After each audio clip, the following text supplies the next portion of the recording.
Hello friends, ಬೆಳಗ್ಗೆ company ಹತ್ರ ಬಂದೆ ಗುರು. ಯಾಕಂದರೆ ಇವತ್ತು ಲೋಡಿಂಗ್ ಹೋಗಬೇಕಿತ್ತು, ಅದಕ್ಕೆ ಬಂದೆ ಗುರು. ಅಷ್ಟರಲ್ಲೇ ನಮ್ಮ ಸೌಕರ್ ಫೋನ್ ಮಾಡಿದ್ರು, ಎಲ್ಲಿದ್ದೀರಾ ಅಂತ. ಸೌಕರ ಇಲ್ಲೇ ಕಂಪ್ನಿ ಹತ್ರನೇ ಇದ್ದೀನಿ ಅಂದರು. ತಡಿ, ಲೋಡಿಗೆ ಹೋಗಬೇಕು ನಡೀರಿ ಅಂದರು. ಇಲ್ಲೇ ಇದ್ದೀನಿ ಸೌಕರ, ಗಾಡಿ ಹತ್ರನೇ ಅಂದೆ. ಸರಿ ಬರ್ತಾ ಇದ್ದೀನಿ ಇರಿ ಅಂತ. ಅಷ್ಟರಲ್ಲೇ ಅವರು ಬಂದರು. ಬಂದ ತಕ್ಷಣವೇ ಸೀದಾ ಗಾಡಿ ಸ್ಟಾರ್ಟ್ ಮಾಡ್ಕೊಳ್ಳಿ ಅಂದರು. ಗಾಡಿ ಸ್ಟಾರ್ಟ್ ಮಾಡ್ಕೊಂಡೆ ಗುರು. ಗಾಡಿಯಲ್ಲಂತೂ ಡೀಸೆಲ್ ಅಂತೂ ಫುಲ್ ಕಮ್ಮಿ ಇತ್ತು. ಡೀಸೆಲ್ ಹಾಕ್ಸ್ಬೇಕಿತ್ತು. ಇನ್ನೂ 100 ಕಿಲೋಮೀಟ್ರ್ ಅಷ್ಟು ಹೋಯ್ತಾಯಿತ್ತು. ಇದು ನಡೀರಿ ಲೋಕಲ್ಲೇ ಅಂತ ಕರ್ಕೊಂಡು ಬಂದುಬಿಟ್ರು. ಈಗ ಅಷ್ಟರಲ್ಲಿ ಲೋಡ್ರಸ್ಸಿಗೆ ಬಂದರು. ನಮ್ಮ ಕೆಂಪ ಬಂದ. ನಮ್ಮ ಹಳ್ಳಿ ಜನ ಏನು ತಿಂತಾರೆ ಗೊತ್ತಿಲ್ಲ ಗುರು. ಹಸಿ ಗಟ್ಟಿ ಇರಲ್ಲ ಗುರು. 70-80 ಚೀಲ ಒಬ್ಬೊಬ್ಬರೇ ಇವ್ರು ಲೋಡ್ ಮಾಡಿಬಿಡ್ತಾರೆ ಗುರು. ನೋಡು ನಮ್ಮ ಗಾಡಿಗೆ ಹೆಂಗೆ ಲೋಡ್ ಮಾಡಿದ್ದಾರೆ ಅಂದರೆ, ನಮ್ಮ ಮಾಯಿ ಇವನು ಲೋಡ್ರಸ್ಸು ಹೆಂಗೆ ಲೋಡ್ ಮಾಡಿದ್ದಾನೆ ನೋಡಿ. 75 ಚೀಲ ಹಾಕಿದ್ದೀವಿ ಗಾಡಿಗೆ.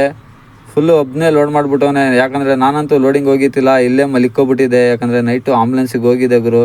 ಅದಕ್ಕೋಸ್ಕರ ನಿದ್ದೆ ಇತ್ತಿಲ್ವಲ್ಲ ಅಂತ ಇಲ್ಲೇ ಮಲ್ಕೊಬಿಟ್ಟಿದ್ದೆ. ಇವತ್ತು ಗಾಡಿಗೆ ಹೋಗೋಕ್ಕೂ ಬೇಜಾರು. ಸೀದಾ ಕಂಪ್ನಿ ಹತ್ರ ಬಂದೆ ಗುರು. ಕಂಪ್ನಿ ಹತ್ರ ಬಂದ ತಕ್ಷಣವೇ ನಮ್ಮ ಕಂಪ್ನಿ ಗಾಡಿನೂ ಇತ್ತು ಇಲ್ಲೇ. 2 ಗಾಡಿಗೂ ಇವತ್ತು ಕಳಿಸ್ತಾರೆ ಅಂತ ಗೊತ್ತಿಲ್ಲ ನನಗಂತೂ. ನನಗಂತೂ ಗಾಡಿಗೆ ಹೋಗೋಕ್ಕೆ ತುಂಬ ಬೇಜಾರು. ನೈಟ್ ಆಂಬುಲೆನ್ಸಿಗೆ ಹೋಗಿದೆ ಗುರು. ನಿದ್ದೆ ಅಂತೂ ಇತ್ತಿಲ್ಲ. ಡ್ರೈವರಿಗೆ ಕಳ್ಸೋದ ಅಂದರೆ ಅವರು ಇತ್ತಿಲ್ಲ ಗುರು. ಓಕೆ ಫ್ರೆಂಡ್ಸ್, ಬಾಯ್.